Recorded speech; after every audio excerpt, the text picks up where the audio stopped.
Never seen a smile so big on my little old lady's face until I tell her I'm going fishing all weekend.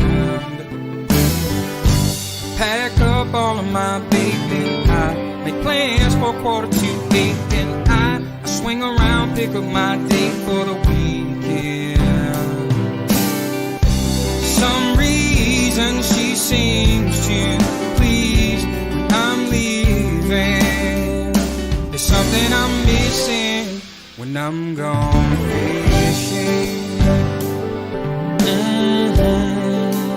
I'm gone fishing. When I'm gone fishing.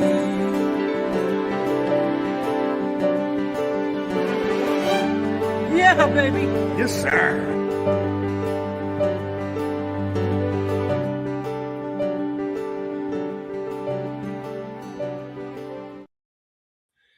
It is. It's Monday again. I can't believe how fast these weeks go. It's absolutely incredible how time flies. I know it's a cliche. We talk about it all the time, but it's true.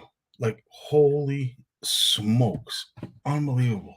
I don't know where the time goes. I don't know if I'm the only one, but, the thought of it sometimes tires you out. And I'm not even at that age yet, but it's incredible how time just seems to just tick away. It is February. The Winter Fish Fest, believe it or not, has already started. Something that I didn't think we'd have to talk about for at least another month. Well, guess what? That month is gone, and we are. It is what it is. Anyway, folks, always a pleasure to see you. Honestly, I really appreciate all of you that show up here. Manny, Barry, Steve Shaw, Sally's in the house. Congratulations on the sale of CFN Graceland. Be interesting to see where it ends up, but we will keep the back road adventures near and dear to our heart to find out where, in fact, CFN Graceland is going to land. Lloyd's in the house. How you doing, Walter? Always a pleasure to see you as well, Pete. Terry Snyder's in the house. Beautiful. If you haven't seen his video, and I'm sorry, Terry, I should have got it ready, but please go over and have a look at that latest video that Terry put together. Oof, scrumptious. Absolutely scrumptious. And the edit, dude, phenomenal. Really, really nice. Nice job. Mike Morenz is here. Fernando. Good for Fernando. Fernando Sousa. How you doing, buddy? Viva la Portugal. Richard Elliott's in the house. Hey, Richard, how you doing, my friend? Good to see you. Mark Wolf. Our Winter Fish Fest is a week old. And I want you, my friend, to, after we're done here, message me your address. And the reason for that is, on behalf of POW Castings, I want to present you the most active award on Facebook for week 1 of the Winter Fish Fest. My Lord, holy smokes. This boy, with all of his family, has been extremely busy, and he literally just got off the lake. So incredible. Some of the stats, too, when it comes to the fish off, we'll get to that. Mike won't be joining us tonight. He will be joining us tomorrow night for Tourney Tuesday. Of course, we have Big Jim McLaughlin and Lawrence Gunther will be returning next week. And, of course, Jason Barnucz. Always nice to see you, James. How you doing, James Shembry? Adrian, nice to see you as well. Erica's in the house. Eve, yeah, baby. Blue Rock Charters. Joe, Captain Joe. What's going on, my friend? Always nice to see you. As I said, I can't say there's so many things to talk about, so I'm going to try and get to all of them. Again, Terry, my apologies. I wanted to get that video up because that video was amazing, and holy smokes, really, really well put together, to say the absolute least. Speaking of all you CFNers on the lake, at shows, at gatherings, wherever the heck it is you go, when you have us on full display, and I mean full display, and the fact that we're sharing the back window of Kelly DeLorme's truck, like the rest of these incredible stickers and groups, fishing groups and whatnot, love to see it. Love when folks are willing to dedicate a window, their entire car. Ugly Boys Bates has a similar vehicle before Barry and Sally's van unfortunately kicked the bucket. They were the official CFN van. But when we see stuff like this showing up at events like that, and of course, there's a lot of anglers out on that hard water in Saskatchewan, it's always awesome to see. Very, very much appreciated. And of course, what else is awesome to see is what Ryland is doing with Sue and his father, Nicholas. I'm telling you, if you haven't seen the CBC News article, it's unfortunate that how this all came to be was something that was, it could have been avoided. Let's just say over here on our platform, not something that we're super proud of, but we don't really talk about it because it's more about trying to fix and go and moving forward, fix what damage has been done. And of course, I tell you, my hat goes off to this Ryland. I know his parents are helping him big time as well, but the whole city is getting together at Bright Lake Boat Launch. I'm sure the Kiwanis and Lions clubs are behind. It just seems like everybody has joined into this. And it is in February. It is a Ryland's Fishing Pals first annual ice fishing. I want to call it a derby, but it's a tournament because there's going to be lots of surprises.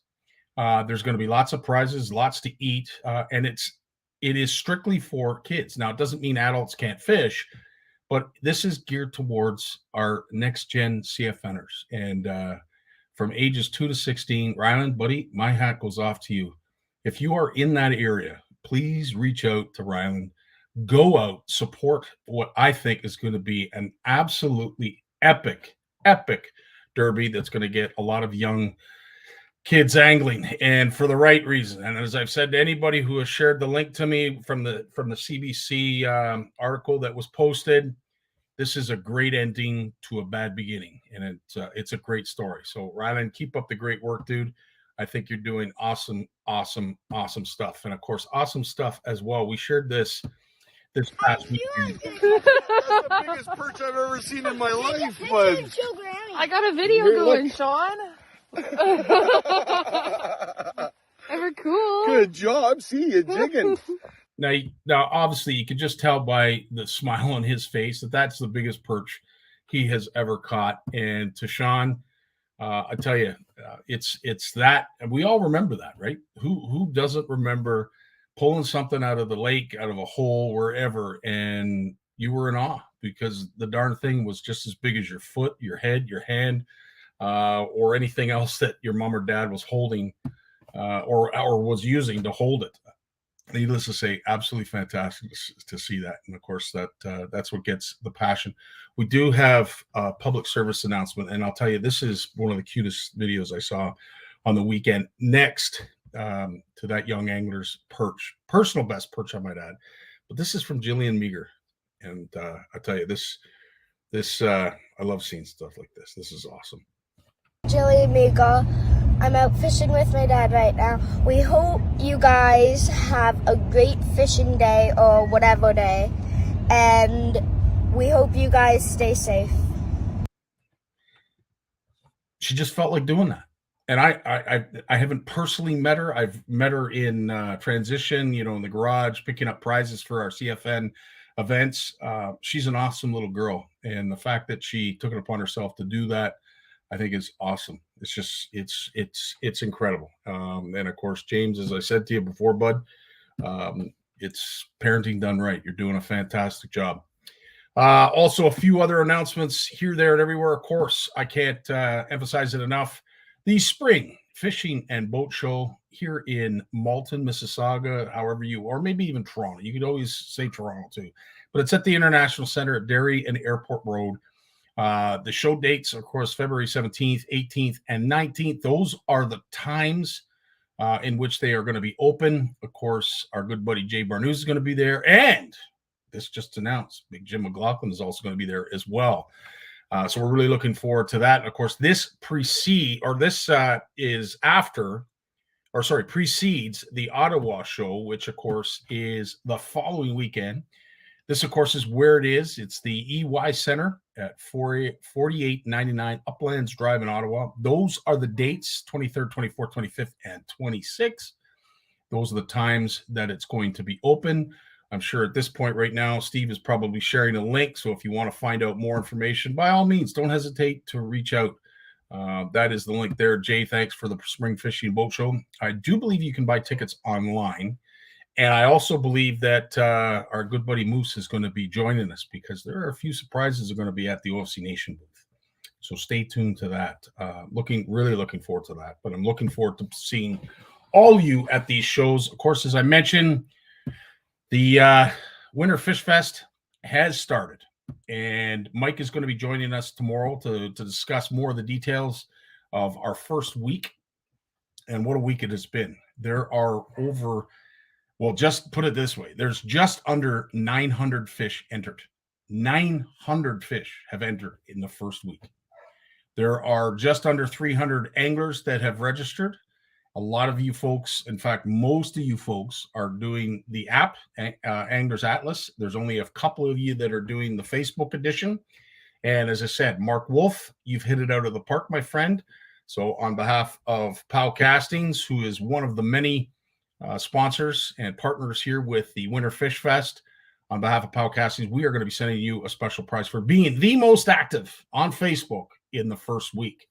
And a big salute to you, my friend. So again, message me your address so that we can get that to you. And of course, these are some of the other prizes that will also be available on the Anglers Atlas as well as Facebook, but more the Anglers Atlas. And of course, the French River 3-day, 2-night stay at Camp McIntosh is the big baby. That is the enchilada. That is the big kahuna. That's a heck of a prize. So our great partners, fantastic partner, Tracy and Andre, thanks so much for giving that up and offering that up. And of course, if you are going to the shows, there is a chance that you might also win a similar prize to this. So again, Camp McIntosh, can't thank you enough for that. It's just, there's so much going on. I can't even get to it all, to be quite honest with you. But one thing that I do want to take 2 seconds, maybe even 2 minutes to do is acknowledge, of course, our edit team. The work that's done behind the scenes here at CFN. I don't know if we appreciate it enough or show enough appreciation. So I'm going to take this opportunity, of course, to show some of the incredible edits that are being done by our editing staff. The amount of work that goes into these truly is remarkable. And I know Walter and Steve, you do it because you love it. But I'll tell you, if there's anything I can ask any of our CFNers and our community, when you see a beautiful edit done by one of these 2 gems, please, the best compliment or appreciation you could possibly do is share it. Just share it on your timeline, share it as your profile. Obviously a thanks in the comments on the CFN page always goes a long way, but when as I said, these are just gems, absolute gems. This thing, I don't even know, is that a perch anymore? Like, is that even a perch? Look at the size of the belly on that thing. That's Scotty size. Nice job, Mike. Beautiful stuff. Of course, Douglas, if you're watching, they grow them big up in the Arctic. I tell you, holy smokes, look at the head on that lake trout. Look at the head on that. That came out of an ice fishing hole, which was probably the size of Douglas because the darn fish is the size of Douglas. Holy smokes. Beautiful edits like this, of course, for our partners and all those who donate to our wonderful events. Can't thank you enough, but big shout out to Steve and Walt for all you do. These edits truly are a great representation of what we're all about here at CFN. And of course, what the community represents to the legacy members as well as the rest of the community. Honestly, love it. Hey, Scotty, my wife wants to bring her special homemade spaghetti sauce to the show. If it's possible, we can bring. Absolutely. I don't see why you couldn't. Just don't make it obvious. That's about all I can say. If not, we'll leave it at the check-in, and we'll enjoy a spoon or 2 after. Don't worry, Manny. We'll figure it out. But needless to say, it's the thought that counts. So big shout out to you. And of course, that's pretty much it for me for announcements. I don't have anything more that I don't think. Let me just go through the list here. No, that's pretty much it. Of course, Tourney Tuesday is going to be tomorrow. Join me and Mike. We'll go over the details of what's going on in the Winter Fish Fest. And of course, if you have any questions, please bring them. If there's anything that you don't understand, you want to get freshened up on, or just, maybe you want to know where to go fish, where there's some hard water, let us know. Lake Couchiching, I believe. Yes, Lake Couchiching. Anyway, Big Jim is up next. He's going to be talking about the shows. And speaking of the shows, here's a little snippet of Big Jim. This we shared from Keep Canada Fishing and all the great folks over there.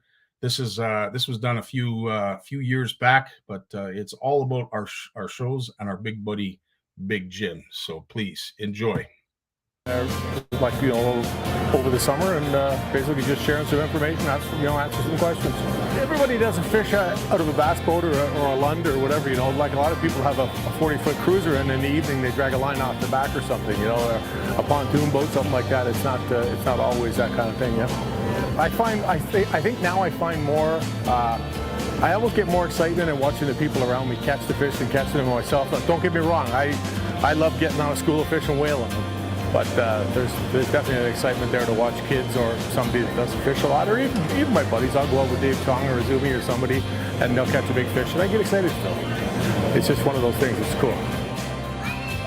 Swim jig is basically, you look at that, it's just a jig. Most of the time you see guys out there with a jig, and they're going along and they're dropping it in the little pockets of weed, like in the weeds, and they're fishing underneath a dock or something. Well, I think it gets you outside. That's the big thing. But people always say, well, it gets you outside because they see all the kids with Xboxes and stuff like that and everything now. But fishing has always got you outside, and I think that's what keeps it going. It's such a great time, and the important thing about going fishing is that you don't have to catch fish to have a good time. And I really mean that. I know you go fishing to catch fish, but you don't have to. Sometimes you'll be out in the boat and it's just a great day. You'll see an eagle or, whatever, a beaver will swim by you. But yeah, it's not just about the fish. But then, and then of course I come from a tournament background where it was, tooth and nail. You do anything to catch that next fish. It was one of those things. But I think as you get older and you get away from tournaments, it's a different thing. I'm still pretty competitive at times, but it's not gone. It's just sort of moved to the back a little bit. Big Jim in the house. How you doing, Jim? Good. So here, look at. It's all gone. Wow. And I was telling you, I went to the gym today, and I had to get the girls to help me lift a 10-pound dumbbell. So I lost all my strength. I shouldn't have cut the fleece off. So it's interesting. Jim did say this to both Jay Barnucz and I before we went to air, and both you could tell Jay and I were looking at one another like, I'm hoping there's a punchline to this because I'm not really sure what we're supposed to say. I'll give you a punchline. Yeah, exactly. We knew that was coming. I was just thinking when the things that Stephen and Mike do with the pictures there, how cool they are. Every once in a while, they stick one of me up there. Yep. And I get excited still. You know what I mean? I've been on the cover of like 100 magazines. I was on the cover of Bassmaster magazine, things like that. But little things like this, they still mean a lot. And I think some people don't realize that. They think you've done something for a million years, and you just, there's certain things that stick in your mind. And sure, being on the cover of Bassmaster magazine is a big deal, but it's still, there's other little things that come along that just wind me up, almost as much. Well, Jim, I can say on behalf of Walt and Steve, myself, we really appreciate you saying that. And again, we are, it takes us back. It actually, it's so refreshing to hear some of the mothers and fathers and grandparents that'll, reach out to us on private messenger and thank us. It'll get shared like 30 times because the entire family network has shared it and are so proud. The child or the young angler themselves think that they've made it big time, that like there's going to be money and fame and riches that follow this. I think it's all cool regardless. I know it's a big disappointment after the next day for these young anglers that the hoopla goes away, and and again, they just want to see what you catch next, but it really does mean a lot, and it warms the heart to hear some of the reactions that follow that. So like when I watched that little snippet that you showed there, that's a while ago now, and you know where I said it, but I find more joy in watching someone catch a fish now. Yeah. It's really true. Yeah. It's really, really true. Like the number of times that I've spent in a boat with a little guy beside me, and there was one guy, we gave a trip away a few years ago, and a lady from a lab where I get my blood taken, one of the I forget what they're called, the life labs. Yeah. She works at one of them, and she gets there with the kid, and I look at her, and she looks at me, and she goes, "I know you." And I said, "Yeah." I said, "You're always hurting me, taking my blood, you know," because I got to know them pretty good with the cancer, right? And I brought the kid out, and he had his sister in the boat. You know, she asked you. I said, "Okay, he brings the sister." So she fished for 15 minutes and then played on her phone. But it was so cool because I spent the day driving around the lake that we went to, purposely throwing jigs into trees and handing the rod to the kid. Oh, wow. And eventually he gets one that's like 4 3/4. It wasn't quite 5 pounds, but a lot of people have never caught a 5-pound largemouth on a scale that really weighs 5 pounds, you know? So the kid and I didn't set the hook. All I did was put the jig where it was supposed to be.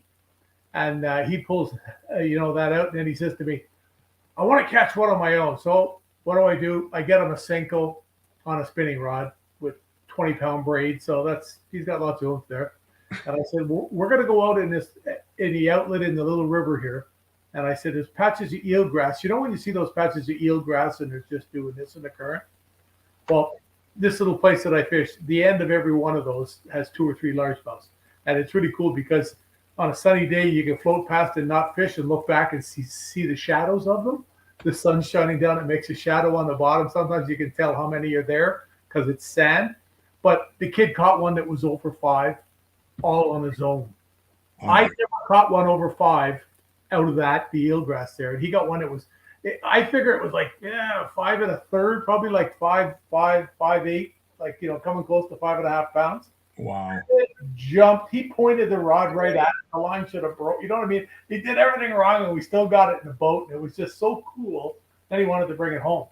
So that was tough. That was hard. I'm taking the hook off it, and it just happened to go, Now, speaking of which, Jim, I did jinx myself. Remember I said to you, there is this possibility, and I have this unfortunate thing where I have to do on call. It's a regular rotation that we take as supervisors. And I have to say, I have done this now with you going on 8 years, I believe. And not once, Jim, have we ever been interrupted with a page or any kind of emergency call. It has been a busy on call for me. And unfortunately, I got to take this. So, dude, the show's yours. I'll be right back. Take it away, buddy. In fact, why don't I don't know if Jay's here, but maybe I can bring Jay in. Yeah, there's Jay. I'm good. There you go. I'll leave it to you and Jay. I will return momentarily. Oh, finally, he's gone. I can't believe it. We're not letting him back in. Do you have No, that's right. It's Hang out. on. He's Get gone. the expert. But Yeah. what I was going to talk about, Jay, when I was talking to Scotty, was been talking to so many people that have been fishing, and man, I talked to so many guys that are fishing down in the Bay of Quinte, and there's a couple of things that they're really catching fish on. They are catching fish on. I gotta find one. Oh, here's one there. I didn't see it. They're catching fish on Freedom spoons. Yeah. And I couldn't believe how many people have been talking to me about this. Now that's sharp. Freedom spoon is kind of different because I don't know whether anybody's used these or not, but I see guys and they hook it on up here because there's a little eye. Yeah. But the way this thing works is it hooks on here. It's got this little bead on the end here, and it's got the hook. And when this thing settles down in the water, because it's fished like this, when it goes down in the water, it wobbles, it starts swimming back and forth. It's absolutely amazing what it does. It's really unconventional. So it's not, it's not one of those things. I always tell guys to sit there. I see them on the ice. They got jerking things up and down. Yeah, you can catch a fish. But the whole deal with this is you lift it up and you just, as little controlled slack line as you can. So it's slack, but it's not. And it just does its thing, sinking back down. Now, there's that is what a lot of the guys have been talking to me about. In fact, Tom from Freedom was out there. He won one of the hours, I believe it was. I saw that. Yeah, I did. And he caught it on one of those. It was really, really cool. Not just the fact that he works for it. He was actually using it. And the other thing is rattle baits. There's tons of them out there. That's mine. The old Jackal. And this is a TN50. It's a small one. And what differentiates this from a lot of them is, see that little lip there? That's a piece of tungsten. When that goes down to the bottom, when you let it sit, 99 out of 100 times, it will not fall over. It's got the weight. I was going to say, there's a quick question in the room here. Bill Landry. So, Bill, where can we get, you want to know where we can get those spoons? So those spoons, Bill, like most dealers in Ontario carry them. I should have them. Banyont has them. Natural Sports has them. And those aren't close to me. I ordered a lot of my gear online from those dealers. And now I think the one that they're using a lot, the one that Tom got his on, the one that you have is like a 3/8 ounce, and I think he's using like a 5/8. So you have one that's just over half bigger, ounce. Yeah. So what's cool about that bait is that it's a combination. I call it like a combo between a flutter spoon and a jigging wrap, right? Because it has that action, that swinging action like a jigging wrap, but it has that flutter like a flutter spoon, right? And it's a really, really cool action on that spoon. Great bait. Yeah, and the little ball that's on the hook on the end, it comes with 2 extras. Yeah. So it's got different colored ones. You can see them here. Yep. And on the end of the spoon, it has a little clip. You can see that little clip on there, and you can just pop one off and put a different one on if you want. I know some guys too that don't for some reason don't want to bead, so they put a little treble hook on it. Yeah, and it just adds some more hooking power. But with any of these things that you're using, that flutter, the rattle bait, you rip it up at a fair speed, maybe pound it on the bottom a few times. You rip it up, but it's how you drop it. You got to have the line almost just at the point where if you're using fluorocarbon, you might start to see the line isn't straight anymore. So it's almost tight, but not. And that's the way that those things work best. Yeah. Yeah, because it's a wild bait. Like it'll get wrapped up on itself. You got to kind of have it on a controlled fall when you're doing it. But I have the small ones. I use them for perch on Simcoe a lot. Yeah. Especially if I'm like less than 20 feet where I don't have to wait too long for it to get down. Perch love them, and it draws them in because it has such a flash. It has such a wide arc when you jig it. It is a really cool bait. Very cool bait. And then another thing, they're a little harder to find, and it's just something I started to work with this year, is the clam pinhead, the jointed one. Yeah. It's a spoon that's jointed. And I gave a couple of these to my buddy. I gave him one that's it's a chartreuse Wonder Bread, so it's the same as this. It has the dots, except the white would be chartreuse. And he had it in his tackle box, and he says to me, I'm out there and he's fishing on the weekend. And he said he keeps seeing fish come in. And he's a little more old-fashioned, although he's not that old. He's only like 35 or so, but he grew up in the Bay of Quinte. And they go out with a Swedish pimple, and they bang it on the bottom. It's what they do, and they lift it up, and it works. And he said I had them coming and looking, they're meandering around, looking. They wouldn't touch it, and he went to one of those. I think it was because he sized it down. Because I won't hesitate to drop down to that. Well, so that Pinhead Pro, I've talked on the show before about the Crappy Chronicles guys. So that's Adam Bartusek and Waldo and Petcal, all these guys, the group of guys in Minnesota, and they focus on crappie fishing around the Twin Cities, so that's Minneapolis area. So they've kind of branched out this year in their third year. I'm going to say they catch now. They push clam products a ton. That's what they push, and they have custom rods from Thorne Brothers. So those are the two products you hear about a lot. So, but their Pinhead Pro, the 1/16 ounce, I'm going to say they catch 80% of their fish on their YouTube channel on the Pinhead Pro 16th ounce. It is a killer bait. I don't know what's cool about the Pinhead Pro, and I have no affiliation with clam. It's made of a zinc oxide. So it's not lead, it's not tungsten, it's zinc.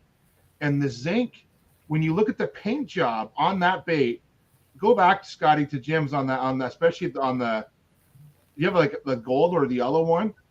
Yeah. Like they actually put scales on it. Like there's actually scales on that bait. Like I wish I had one, but my stuff's out in the garage. Yeah, you can't, it's hard to see it. It is a really cool looking bait. I put a link up in the chat. And because when they make it with the zinc, I've learned this winter with the zinc. One, it's not toxic. Apparently the zinc is. And two, they can make the bait with all that detail. And now It might show up better on this one. I don't know what. Yeah, you can see them on the bigger one. That's it. Those are actually little grooves. Yeah. On their gold one, on the gold and silver color one, they actually put red on the gills, on the fish. Like it is really, really cool the detail they're getting out of it. Now they're hard to find because they're super popular. I know I've been trying to find. I got some 1/8 ounce ones, and the 1/8 ounce ones are great I find for perch, but for finicky panfish, bluegill, and crappie, they're just a little too big. And I'm trying to find like the 1/32 or 1/16 ounce, and they're just too popular this year. I'm gonna probably have to wait till next winter to get my hands on some, but I'll have some for next winter for sure. Great bait. Well, I was shocked because when I hooked up with them, they gave me a special code on the website to go and look at whatever was available and everything. Yeah. Right in the inventory. Yeah.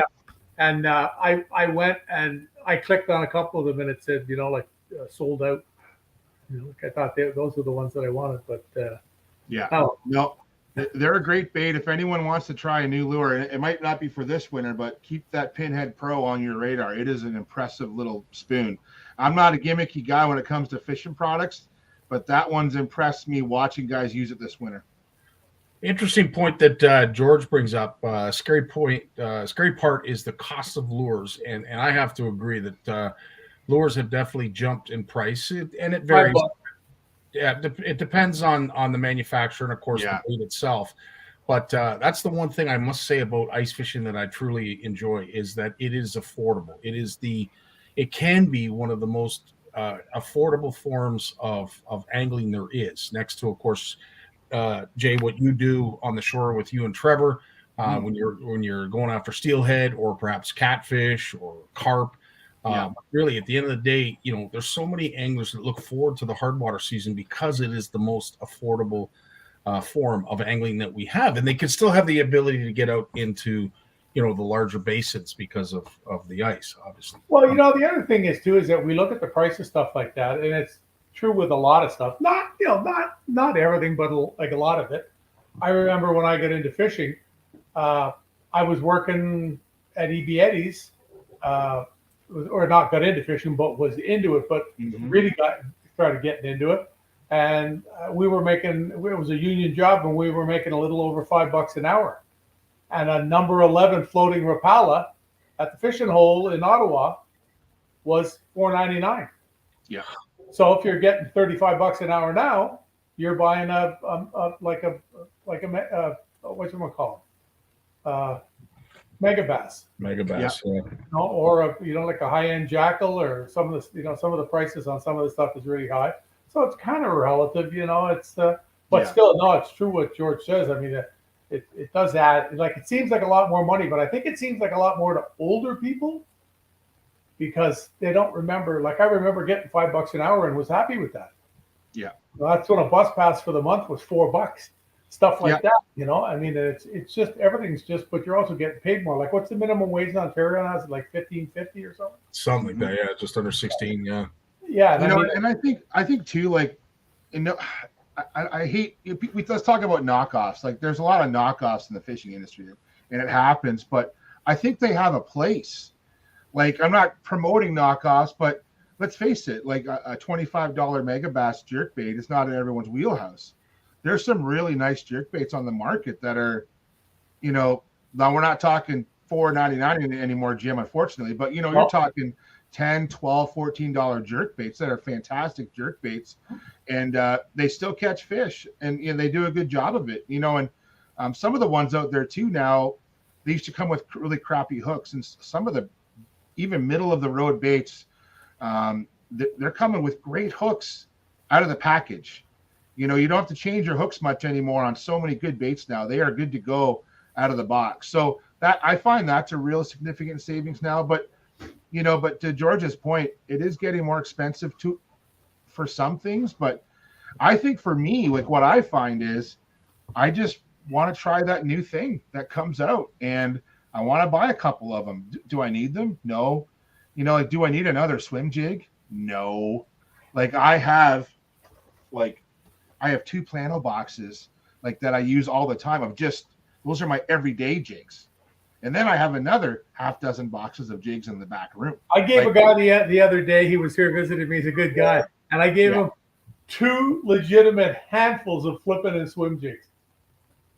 Like handful and a handful, like probably like 10, 12 in each, and he looks at me and he goes, really? And I go, yeah. I said, it's just, there's so much stuff kicking around. It's nuts. That's why you see me. I keep this little thing here, and it's got a bunch of little drawers here. That's why you always see me looking in here for something. But I can go in here, like I found the Freedom thing. We talk about Mark's chatterbaits there from weapons of mass destruction. We got those. And hey, I told you, I'm ready for next year. I would say, bring the pike. When they bite me off now, I'll just go like this. Hey, you want to see something cool? I found these. I don't know whether I ever showed these to you. I don't know how they got out here.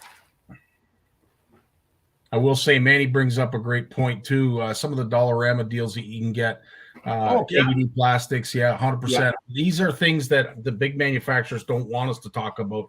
Things like Dollarama, things like the Treasure Hunt, any twice as nice kind of store where you can go in there. And as we were talking about before, Jim, you can buy a whole skid of stuff that perhaps maybe didn't sell, and it's time to move on to the new product. Yep. And these things are sold at ridiculous prices, and folks you can buy a gem at some of these secondhand stores. Well, and even look at all the swap meets that are coming up, or those types of events. There's different angles of looking at it. If you want to be a frugal angler and get yourself some deals, that is the place to go. So. And I know a few anglers now that, these swap meets, 10 years ago, they weren't happening. And now they're happening. Now there's 4 or 5 a year. And so if you want to go travel around and plan yourselves out, there's some real great deals to be had. And I don't think you're taken away from the dealers, because these guys are looking for just cheap deals on tackle, and it's swapping, and there's trading going on. Like, it's not just people buying stuff. Like, you might take stuff there and say, let's trade.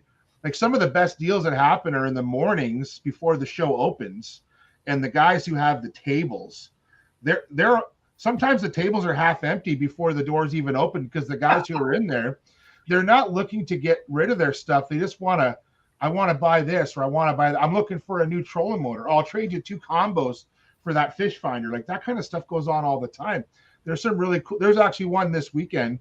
I'm torn because I want to go, but I also want to go ice fishing. So I'm actually going to go ice fishing. Yeah, because your ice ain't going to be around long by the looks of it. No, but there's a comment there from George about, and it's a good point about the added cost of electronics, portable huts, heaters, and all that.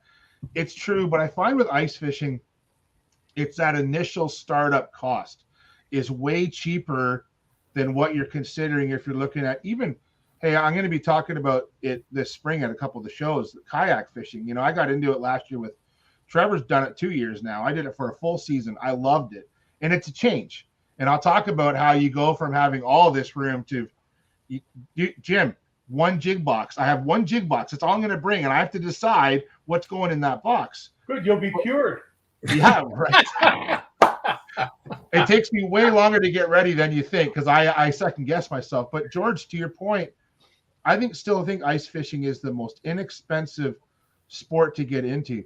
The only thing that, and I even did some of the math on this, even if you have to buy a snow machine, I was looking at those snow dogs. They're really interesting to me, because down here we get such, not thin ice. I don't want to say it's dangerous, but a big machine is hard to get around. And we don't even have trails, but those snow dogs are like 350, 400 pounds.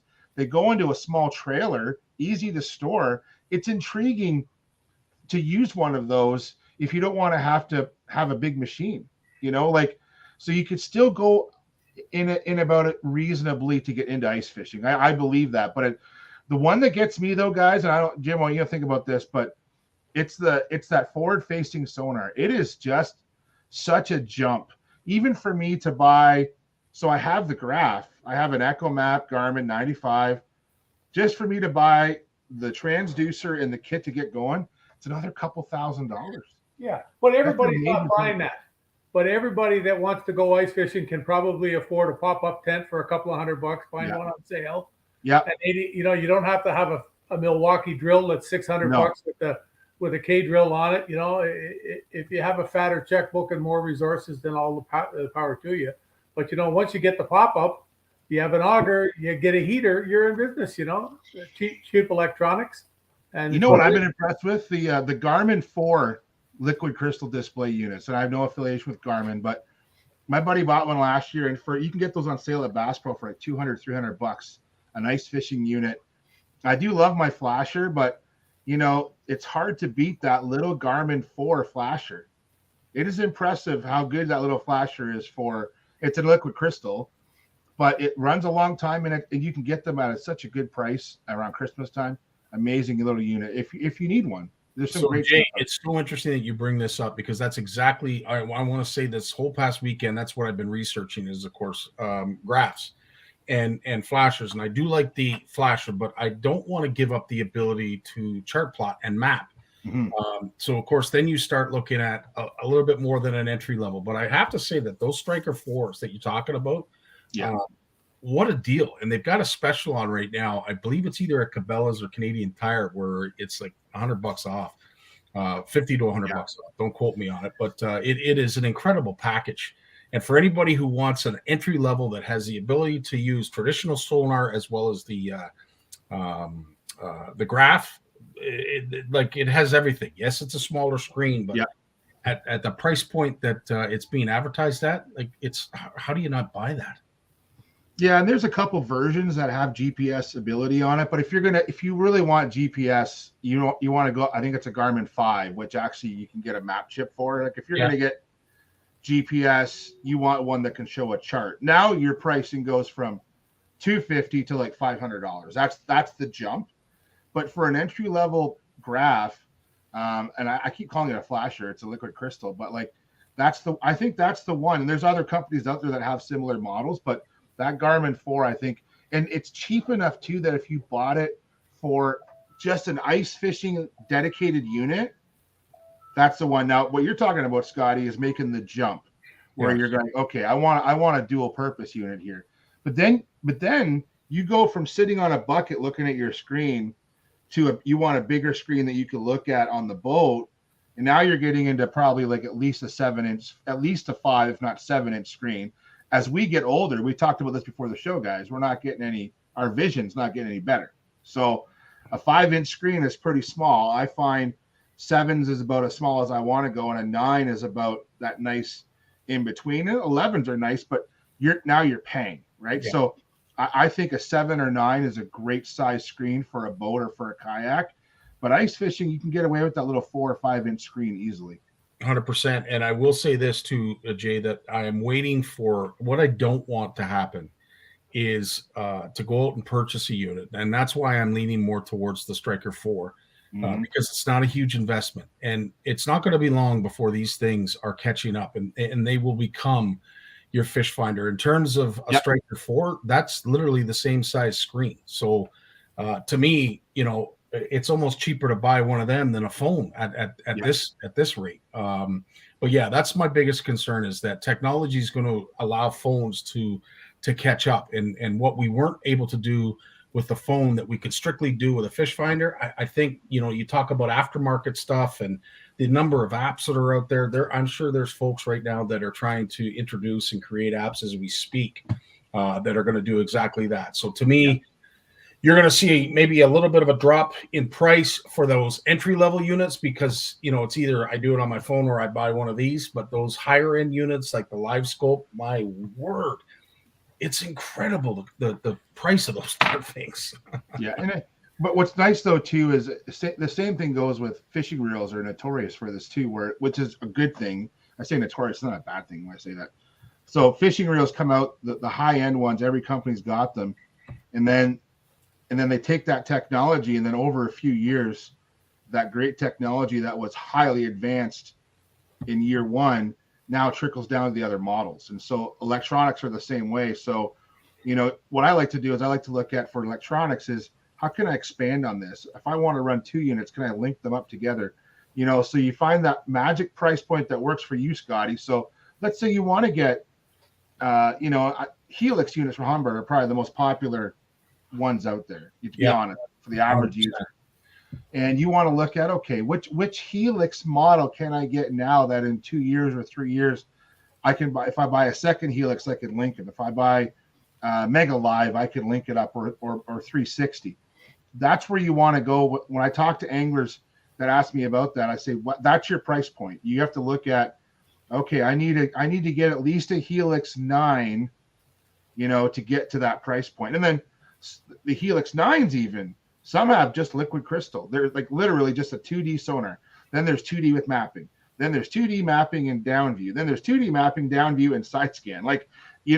So you have to pick which one of those Helixes that you want to get into. That's your starting point. And then you build from there, right? So, and there are so many videos. Good Lord, are there so many videos of folks on YouTube that do verses, and they'll pit, different units together. And there's some great information, but to try, if you are not well versed, and I know if David Chong was here and Jim, you can attest to this, he would tell us exactly what unit to buy because he's the one that's done all of these comparisons. Yeah, he's always fidgeting with them. Yeah, he never leaves it alone. It's absolutely incredible. But what I was saying when I said about keeping stuff in the drawer here before, so I found these in the garage. Oof. They're 3-inch long. Perfect. Jeez. They're Bass Pro Shop Stickos. They were generic little Senkos. Oh yeah. Well, don't they look a lot like you'd use on an Ed rig? Yeah. Well, I was using. Well, look, they've started to turn yellow. They're so old.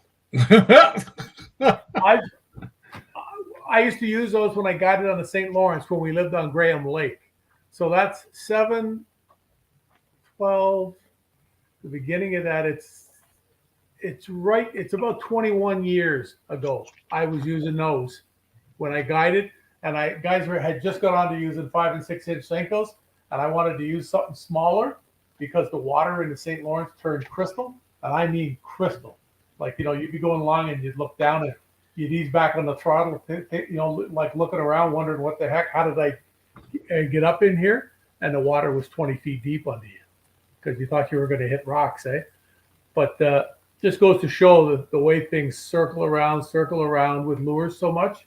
I don't think there's as much like to be discovered with lures. I think the only thing they can change on lures is the absolute quality. Like I was always a freak on really good crankbaits because with lures that swim, if they're not high quality molds and things, they don't swim right. They don't have the old cream lure, right? Remember those, Ed? But they don't swim right and like they get off balanced easy and stuff like that. And that was really something we've talked about this before, was that when Shimano came up with the Macbeth crankbaits, they wanted to mimic what balsa wood does, because fish just happen to like that. Whatever it does, and it doesn't just track straight like a plastic bait. It'll start doing funky things and moving back and forth, as some of the plastic ones do now too. But that was their goal, to have a bait that fished like a balsa wood bait. And if you would have given that to me and just on the rod and told me to cast it and watch it, I would have said, "Oh, that's balsa for sure." And this is technology making things better. Because with balsa wood lures, you got to maintain them. I know a lot of times I had one that it had 5 dots on the belly. I used to put little weeny black dots with a Sharpie on the belly. How good they were. How good out of 5, how good I thought they were. And if I had one that had 5 dots, it never went. That's because it ran perfectly straight. I had caught piles of fish with it. They're not all the same. There are ones that are different with crankbaits. And I was always, it would never go in the water except in the tournament. Wow. Never. They were in that box, and I used to have a little piece of, put a little piece of paper over top of them, in the compartment, so I knew that was the ones in there, and then the box would be closed and hold it in place in the other. But I'd always check the belly quick. And in practice, it was new ones or 1 dot or maybe 2 dots. But in a tournament, the ones with the 5 dots. Interesting. See, and I don't know, Jay, would you be able to, I mean, I don't have the prowess that either one of you have, to know if I was throwing a balsa product or a plastic knockoff. Not a knockoff necessarily. Well, I think it depends on the brand, but like what Jim's talking about is true with almost every bait that you get. Like if you spend enough time with it, even the ones that are non-balsa, like balsa, thing about balsa baits was balsa, it was really hard to make 2 identical balsa baits. Like the wood density, even in 2 different pieces of balsa and the old school balsa baits, it was really hard to get the same density. Now with manufacturing the way it is with plastic, basically, it's really easy to duplicate. But back in the day, you would literally have some lures that just out caught other lures, and you bought them up off the same truck, off the same shipment, and they were different. But as technology's advanced, there's not very much deviation from each bait to bait anymore. But Jim's right. Back in the day, balsa, you had to test each bait to make sure how it tracked. I remember when Shimano distributed Bagley's in Canada, we went down and met Jim Bagley, who is, I guess he was probably the first guy that really made balsa baits like in huge amounts. And all the wood was stored in a temperature controlled room. It was all inspected. They had a guy that all he did all day was sit looking at blocks of wood, deciding if they were going to use it or not. And they brought it in. We looked at the guy. He's looking at the wood like this, and he throws it in the dumpster. Yeah. And then the ones he kept would go to the temperature controlled room for the humidity and everything, because balsa wood is like you can't paint it when it's damp. You know, like it's not going to work. It's really going to affect them. And all the bodies, I think they do, Steve. I was just asking, does Bagley still make the baits? I think he does. Or not Jim. Jim is long gone, but I think the company still exists. It's owned by Northland now, and they've changed it a little bit. That's where one of the Rapala brothers went to work for Bagley's. Actually, he left the company and went to work for Northland and Bagley's, and that's what they came up with. That's a lot of the stuff that Gussie uses is Bagley, but it's a balsa wood. But those bodies for those lures, it's getting each one the same. So they had a master body that was made out of aluminum, and they put it on a machine like a key cutter, and the thing would follow it, and it would shave it and make the body the exact same shape. So every body when they started was the same size. There was no, like I can't imagine. I've watched Hero from Nishine work on his stuff, and I can't imagine when you try to get that first one perfect the way you want it, doing it by hand, and then carving a master and doing the ones in copper the way they do. It's just beyond me what they can do. But at Bagley's, this is what they had in the paint process that they had. They had jigs that the lips were installed with. The bait lay in a little thing, and the lip was glued and put in, and it could only fit one way. It couldn't be off. And that's why I was absolutely shocked that like 99.9% of the time, Bagley lures, out of the box, ran in an awful straight line. Let's put it this way. The odd one you had to tilt with once in a while, but man, oh man, he made it what it is. And there's another place in the States now. If you look it up on Facebook, they have a page. It's Carolina Crankbait Supply, and there's guys on there that make baits and sell them, and some of their baits sell for $300 and $400 for one bait. It's amazing. I have to jump in here on that. So we keep talking about these expensive baits, and we all have them. Okay. One thing I've enjoyed the last few years is with Pure Fishing is I'm working a lot with Plano, and I got my catalogs. It's show season, Jimmy. Got the catalogs, right? So, and I've been using these for a couple of years now. These are the new edge boxes, right? So they got the water wicking like compartment that goes in the edge boxes. But if you don't want to spend the money on those, Plano also makes the Rust Stricter series. And these aren't gimmicks. I'm going to tell you right now, I fished in a kayak all last year. Do you know how wet your stuff gets in a kayak? It gets wet looking at it. Like everything gets soaked. You know, even on a sunny day, just stop tipping the kayak. I know. I got to stay inside. I got to stay on top of it, like upright, right? I got to stop using my snorkel. But to be honest, and Flambeau makes similar ones too, but these ones come in integrated into the box, and it keeps your stuff from rusting. How many of us have you forgot to dry out that one box, and you get that, and you know, I don't want to bring up the C word, but rust is like cancer in a box. It truly is. And you get a little bit of rust in a box, you might as well just get rid of that box. To me, I need to get a new box. But with the hooks today too, with the coatings they have on, they're a lot less likely to rust. But these boxes protect your investments. So upgrade your box for $1 or $2, and you will keep those lures, even if you're expending expensive lures, even if your lures are all from the dollar store, because that's what you can afford. Buy those rust inhibitor boxes. They will save you a ton of money. Well, Jay, I'm really glad that you showed some products that work for you, because I unfortunately thought it was a bit of a fad back in the day when Flambeau first came out with those rust boxes, and I bought a whole whack of them to replace the junk that I had at the time. Mm-hmm. And I was really disappointed to find out, and I don't know if it was a little bit of user error on my part, but I was actually surprised to see how much rust would build up. Now, some hooks were different than others, as you just mentioned. I'm so glad you pointed that out. But Flambeau, it was a bit of a disappointment for me. So I'm really glad that Plano's come out with some products that now can boast that it will be a rust inhibitor. Yeah, no, it's definitely legit. I know a lot of guys that had boxfuls of expensive crankbaits. They actually used to buy Ziploc bags with like 100 of those little sacks that are filled with beads that you see in things to absorb the moisture, and they would put 4 or 5 of those in each of their boxes.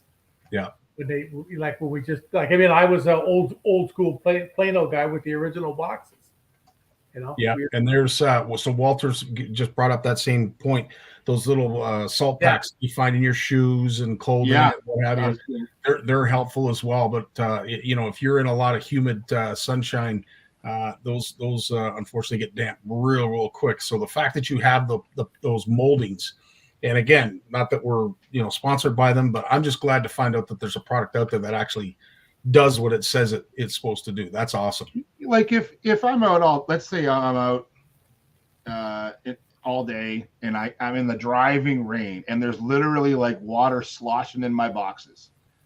It happens, okay? Mm-hmm. Because you leave that box on the deck and it's pouring rain and you get water in it. I still got to come home and pour that water out, okay? And then I'll take those boxes, and I have a cheap plastic table in the garage, the folding ones. In the summertime, I just put it up, and when we get back from fishing, we open up any wet boxes and we put them on that table. And when I'm gone during the week for work, those boxes all dry out. By the weekend comes back, close them up, stick them back in the boat, off we go. And that's really how I take care of a lot of our tackle. But those rust inhibitor tackle boxes, they do really work, Scotty, but I think they have a limitation though. They will only take so much. And boats are really bad for this too. Boats just trap the moisture in. And I see a lot of people now, some of the newer boats coming out now have fan systems that actually help to circulate the air. But when we go, actually a good place, here's a good example. The cottage we ran up north, my buddy's got a beautiful Starcraft, and that's what we use while we're up there. And I spent a lot of time every day after it rains opening up all its compartments, because he has it tied up at the dock. It's secure. Everything's fine, even when it's covered. But the humidity alone in those compartments just gets nasty in there. So every time there's a nice day at the cottage, if we're not out in the boat, I got it all opened up. I open up all the doors for Mike, and I keep his stuff dry. Even though some of the stuff in there is like his anchor and his rope and his PFDs, he still rots. You still got to keep that stuff dry, right? So boats, the boats themselves are your worst enemy sometimes, Scotty, for sure. 100%. Now we've kind of come full circle, and I want to bring Jim into the forefront here, because there was something that was brought to my attention at some point today, And I want to thank Luke Gerard for the video that he presented. And I want to make sure that I give kudos to the folks that actually put it out. It was only put out 2 weeks ago by Bass Fishing HQ. This was a study that was done on Toledo Bend. If you don't know Toledo Bend, it's down in Texas, probably one of the most prominent bass fisheries they have down in Texas. But I would say probably across the U.S. It is a reservoir system, and I think some of their reservoir systems are extremely productive, but Toledo Bend is one of the more productive. Now, we have talked about affordable fishing. We've talked about the shows. We've talked about, where to go, how to protect your investment, this, that, and everything else. Now we're going to get back into the summer side of things. And of course, these fishing and boat shows also include the ability to purchase a boat. But something to take into consideration. I know, Jim, this is going to be hard for you to watch, but I want you to watch anyway because it was extremely interesting. Of boats, this brings up a part of the study that we have not yet talked about, which is how does the presence of boat and fishing pressure affect bass? During the study, there were 409 bass locations found. Every time a bass was found, the team would idle directly over the bass and do 2 figure eights to represent an angler looking for a school of fish with its graphs. Believe it or not, 42% of the time that they idled over these bass, the bass would leave the area they were sitting. This is super interesting to me because it begs another big question. Should we start finding bass in a different way? Maybe the days of idling over bass to locate them are slowly coming to an end, and the days of approaching bass with your trolling motor and panning around with your forward-facing sonar like Humminbird Mega Live is actually the best way. Now, it should be noted that the deeper the bass were located, the less often they moved. If the bass were deeper than 10 feet, they would leave 25% of the time that the researchers idled over them. If the bass were deeper than 20 feet, they would move 20% of the time. Regardless, if you are a tournament angler or you simply know where a school of bass is located, you may want to start being a lot more stealthy when approaching these fish. What might be even more interesting is that the presence of a lure also tends to scare away many fish. Now, when the team of biologists idled over the bass and they stayed, they would go ahead and fish for the bass. They would first start off by making 5 casts with a Texas rig and then recording the actions of the fish. It was observed that 31% of the time they started casting the Texas rig to these fish, they would move away or leave the area. Now, why exactly these fish moved away is sort of a question. Maybe it was the noise of the electronics or the presence of the boat, but the biologist said that their gut opinion was that the presence of the lure was what made these fish leave. When you put all this together, it really makes sense why sometimes you may idle over a group of 10 bass, and then by the time you spin your boat around and make a few casts, 3 of these bass have already left. And by the time you actually bring your bait through them, another 3 bass have already left. So of that group of 10 bass you originally saw on your electronics, you may actually only be fishing for 4. Now, I know that we have been talking a lot about fishing off the bank, but the biggest reason for this is because 78% of the fish that were tracked in this study spent the majority of their time in deeper water, even though half of them were originally caught shallow. Even in the springtime, when you would expect the majority of bass to be on the bank and spawning, only 43% of the bass were located on the bank. So it's interesting, and it goes on. And if you want to go over to Bass Fishing HQ, I invite you to do so because it's a great video. It does unfortunately have a certain, I would say, twist to it, in the sense that they're suggesting that perhaps the amount of fishing pressure that's on Toledo Bend, these fish are starting to get smart and they're starting to see shadows. They're starting to pick up on the idea that maybe something that's rattling beside me might make me want to move. Do you agree, Jim, or do you want to call BS? It's one study, it's one lake, and a heavily fished lake with fish that have been caught and had a tag put in them. Yeah. Some kind, so there's a lot of ifs, ands, ors, or buts there. I'm sure there's something to it. That's the reason why a lot of times I've found fish and gone to look for them and they're not there. Or you catch them one day and the next day you go back and they're 75 feet further down the weed line, but you still catch them right away. Like as soon as you assume you're relocating them. But I just, yeah, like, one survey like that, just if you had 20 surveys like that and you had some way of monitoring the fish without catching them and tagging them, because there's some kind of a transmitter in those fish. You saw the guy with the antennae. They're definitely out there looking for them. But yeah, you know me, I'll never buy into the fact that fish are really intelligent. They do what they have to do. They want safety, they want food, and they want a place to make babies. And very interesting to your point, Jim. And I really appreciated your perspective on this, because as you've always said, you have a hard time believing that fish are getting smarter.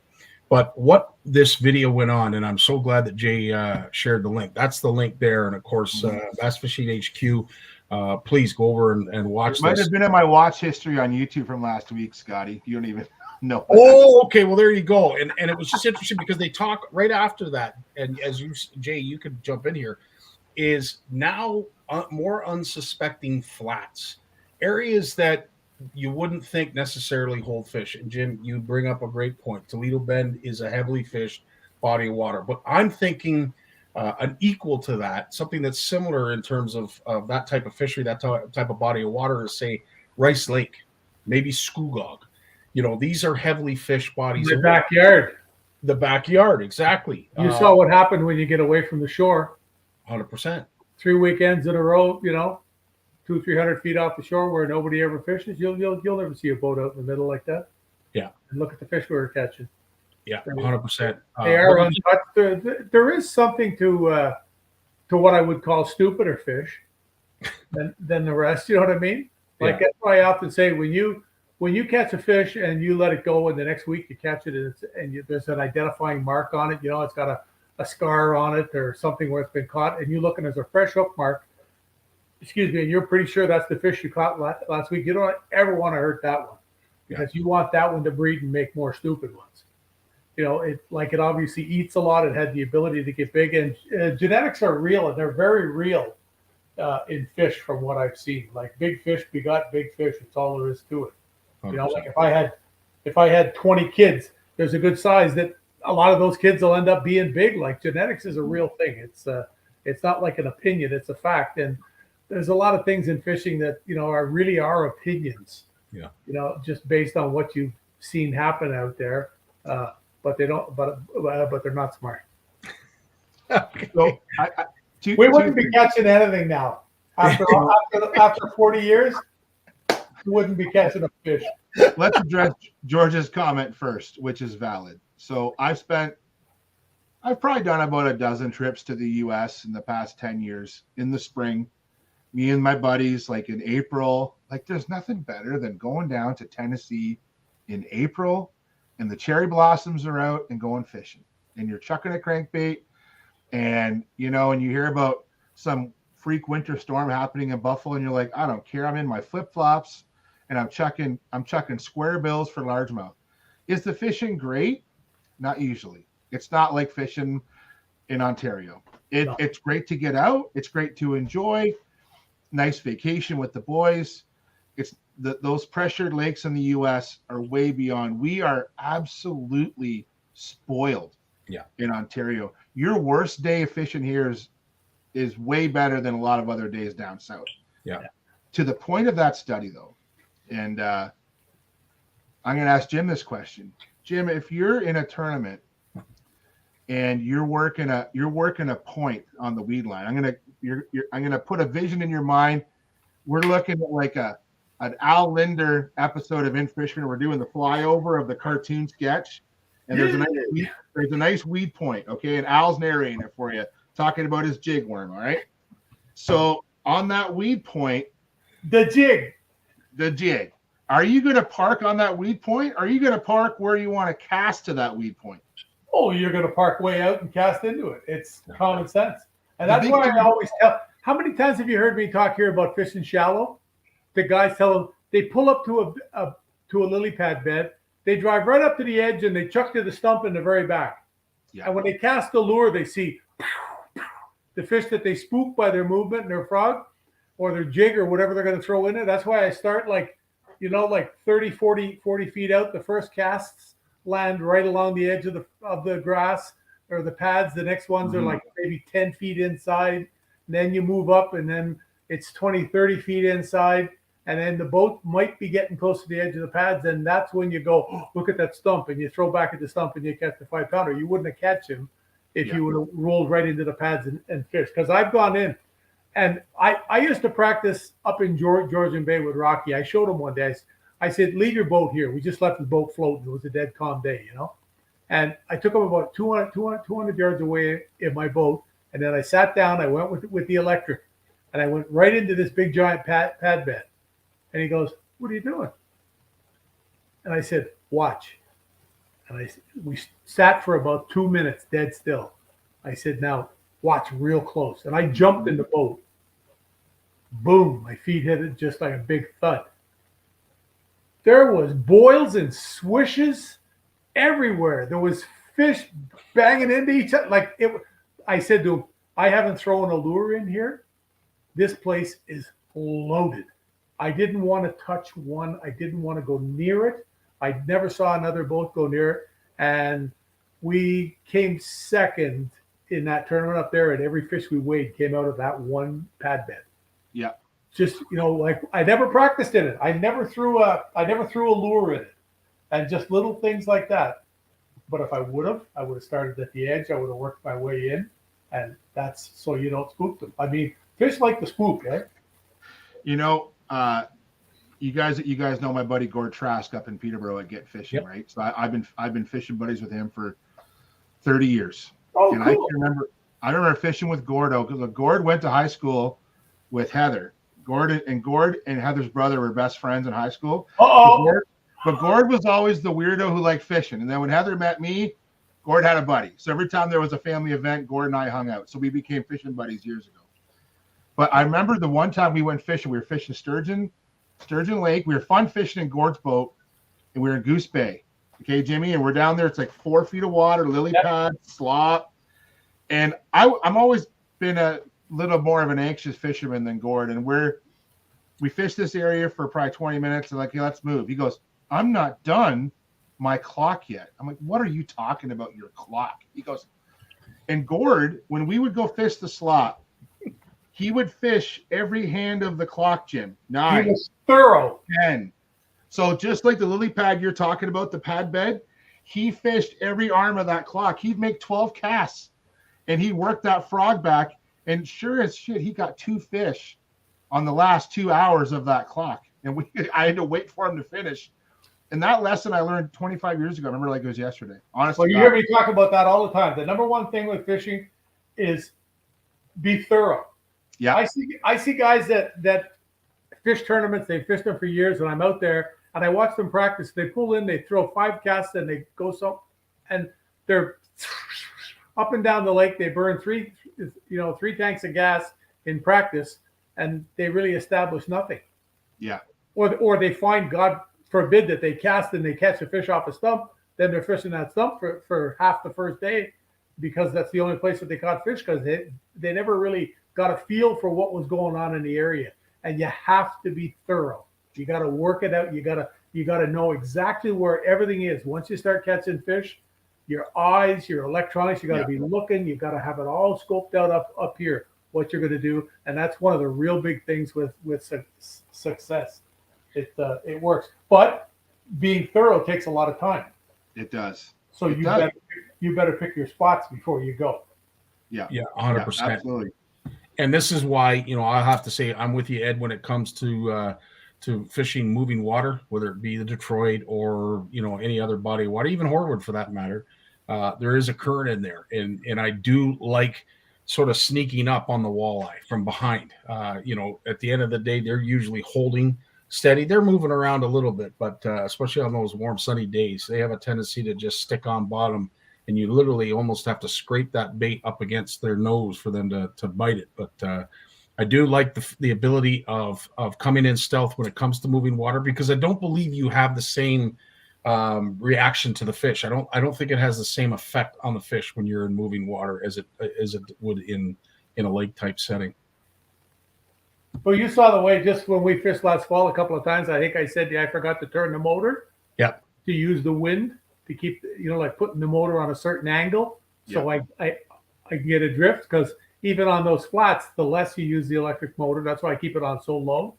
The less you use it, it's just less noise to the fish, especially when you get into the fall like that, when it's been quiet for a long time. Years ago, the Lindners did a study on a little lake called Perch Lake near Brainerd, and the ministry let them fence off a part of the lake.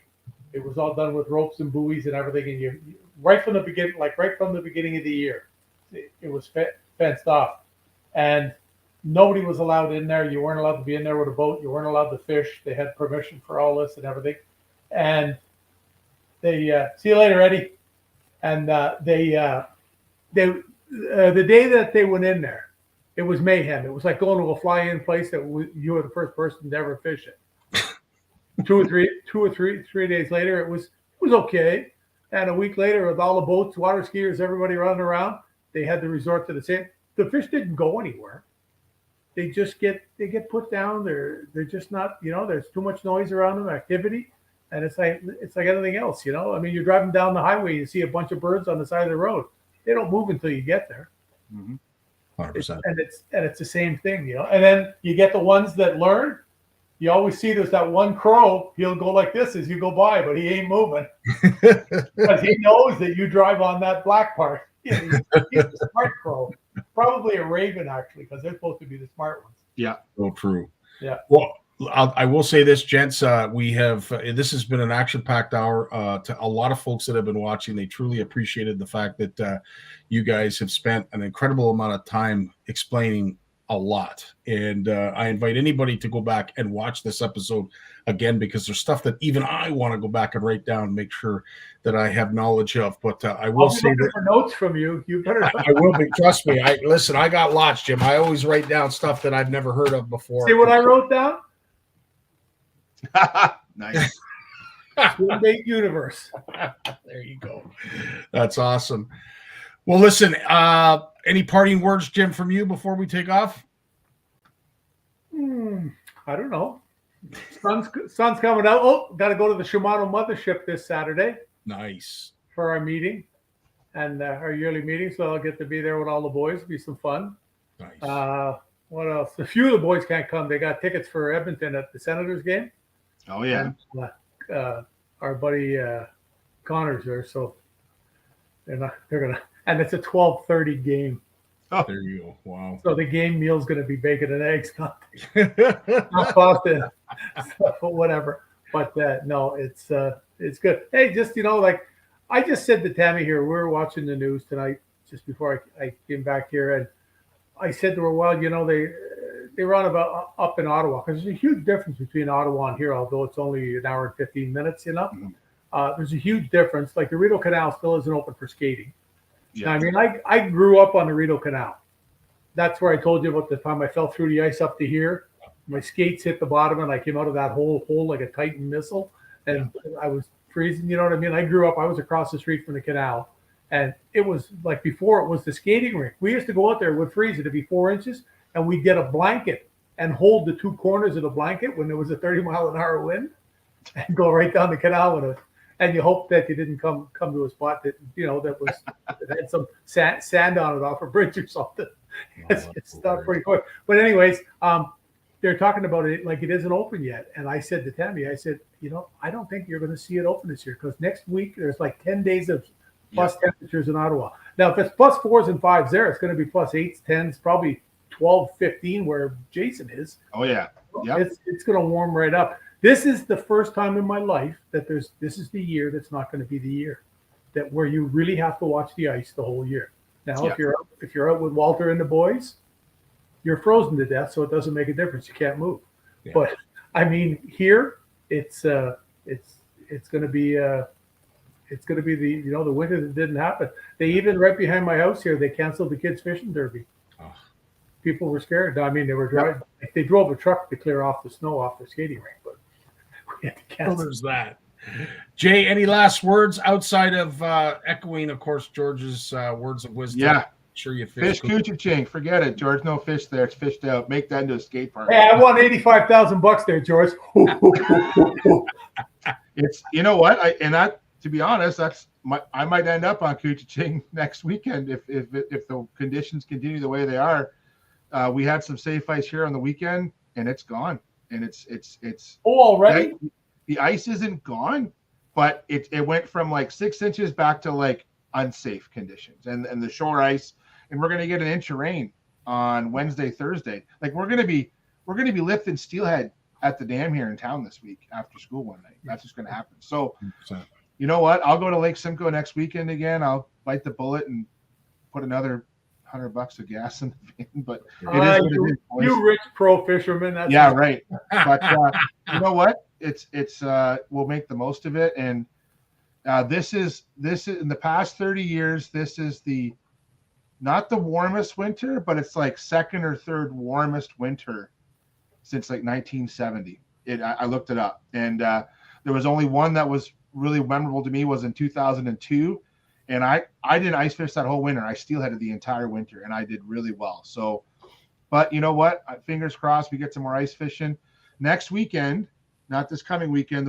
Family weekend is not only the Spring Fishing and Boat Show, it is also Family Fishing Weekend in Ontario and Saskatchewan and Manitoba as well. So we'll put some information up on the CFN Fish Off page for that.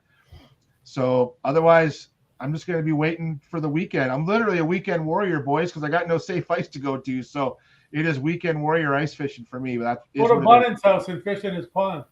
Yeah. Well, I've already been talking to Bonin, and I'm going to go catch some of those rainbows at his house. He's just down the road from me. So watch out for Clara. She'll come get you. She'll be four. Yeah, she's going to pull out the tinfoil and cross-check me right off the ice. And there's no boards, so you may not stop till you get to like. I'll be eating dirt. I'll be eating dirt from her for sure. That's awesome. Well, gents, as always, it is such a pleasure and an honor to share, an hour, 45 minutes, even a few seconds with you two. For all those who asked about Lawrence, yes, Lawrence is fine. He's on his way out to BC. Yeah. He's actually going to become involved with some incredible, I want to say, brainstorming events. There's a conference going on. He's been asked to be a part of it. I want to say he's probably going to be reporting on it and reporting back to us, especially with some information. But in the meantime, we've had the luxury of having these two lads basically talk about anything and everything except for a little bit of walleye. Tony was asking for a little bit more walleye for next week. So Tony, we'll try and do our best. But in the meantime, again, for all of you who have stuck around, who come here each and Monday and spend the time that you do with us, we can't thank you enough. And if there's anything that I can ask in return is for the events that we do hold, please take the time, go over to some of these incredible partners, great people, some great products. For the Winter Fish Fest, these are the prizes and these are the companies that are donating the prizes. Show a little bit of love. It goes a long way, not only for them, but for us as well. Hey, Scotty, I'm going to get, what's his name at POW there, probably starting next year to make my jig heads for me. Beautiful. I gotta have a chat with him. We talked about it at the ice fishing show. Yeah. And I've got I think about 8,000 here right now, so I'm good for a while. But I'm definitely going to get him to pour me up a whack. He says he can do it, and you said he does a good job of it. He does. Yeah, he does. You won't be disappointed. So on that, making bridges or building bridges and connecting people is what we're all about at CFN. So we can't thank you enough. I think it is time to go, gents. Dave Mercer, please take us away. Have yourselves a great week. Stay safe. Good night, guys. And get out fishing. Care kitties. See ya. Well, as much as I hate to admit it, I guess we've run out of time. So I've enjoyed it, but I'm going to do something I haven't done since season 1. Turn out the lights, the party's over. They say that all good things must end.